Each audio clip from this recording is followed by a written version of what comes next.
বগা চন্দন যে semi root parasite plant তাৰ যিটো হেৰিটো ইয়াতে কেনেকৈ অন্য গছৰ সহযোগী গছৰ পৰা কেনেকৈ খাদ্যসমূহ সংগ্ৰহ কৰে। এই যিটো টেমুনা এইটো এটা টেমুনা ওলায়। এই টেমুনাটোৰ পৰা তাৰ শিপা এই যিজোপা গছ আছে, আমি যে বৃন্দাবন বুলি কওঁ গছজোপা, তাক সোমোৱাই দি তাৰ পৰা মাটিতে সি ল'ব নোৱাৰা খাদ্য যিকেইটা যিকেইটা এলিমেণ্ট ল'ব নোৱাৰে 5 বিধ 6 বিধ সেইকেইটা লয়। এইটো চিষ্টেমটো, ইয়াৰ চিষ্টেমটো এনেকুৱা।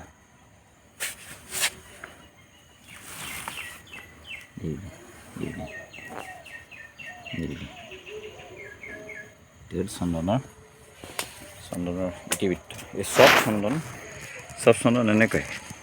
সেইকাৰণে চন্দনৰ লগত অন্য কিবা এজোপা হষ্ট প্লেণ্ট দিব লাগে। এইবিলাক চব হষ্ট প্লেণ্ট দিয়া আছে, লগত অন্য ছাপৰ্টিভ প্লেণ্ট সেইকাৰণে দিয়া হৈছে।